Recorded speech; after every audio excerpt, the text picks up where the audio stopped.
Washington ഡിസിയിലെ ജൂത മ്യൂസിയത്തിൽ വിവാഹ നിശ്ചയം നടത്താൻ പോവുകയായിരുന്ന 2 ഇസ്രായേലി എംബസി ജീവനക്കാരെ വെടിവെച്ച് കൊലപ്പെടുത്തി. വെടിവെപ്പ് നടത്തിയ ആളെക്കുറിച്ചോ ഇരകളെക്കുറിച്ചോ ആക്രമണത്തിന്റെ ഉദ്ദേശത്തെക്കുറിച്ചോ ഉള്ള കൂടുതൽ വിവരങ്ങൾ ഇസ്രായേൽ പുറത്തുവിട്ടിട്ടില്ല.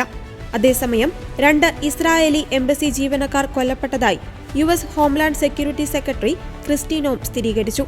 ജീവൻ രക്ഷിക്കുവാനുള്ള എല്ലാ ശ്രമങ്ങളും നടത്തിയിട്ടും ഇരുവരും മരണത്തിന് കീഴടങ്ങിയെന്ന് പോലീസ് മേധാവി പമേല സ്മിത്ത് പറഞ്ഞു.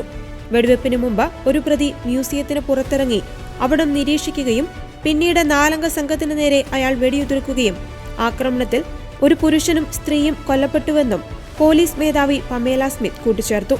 പ്രതിയെ പിടികൂടുമ്പോൾ പാലസ്തീൻ സ്വതന്ത്രമാക്കുക എന്ന മുദ്രാവാക്യം അയാൾ വിളിച്ചിരുന്നുവെന്നും സംശയിക്കപ്പെടുന്നവരിലൊരാൾ ഇല്ലിനോയ്സിലെ ചിക്കാഗോയിൽ നിന്നുള്ള 30 വയസ്സുള്ള ഏലിയസ് റോഡ്ക്വസ് ആണെന്നും പോലീസ് മേധാവി വ്യക്തമാക്കി. അതേസമയം ജൂതവിരുദ്ധതയെ അടിസ്ഥാനമാക്കിയുള്ള ആക്രമണത്തിൽ അപലപിച്ചുകൊണ്ട് US പ്രസിഡന്റ് ഡൊണാൾഡ് ട്രംപും രംഗത്തുവന്നു. ജൂതവിരുദ്ധതയെ അടിസ്ഥാനമാക്കിയുള്ള ഇത്തരം കൊലപാതകങ്ങൾ അവസാനിപ്പിക്കണമെന്നും വെറുപ്പിനും തീവ്രവാദത്തിനും US-ൽ സ്ഥാനമില്ലെന്നും ട്രംപ് പറഞ്ഞു. Free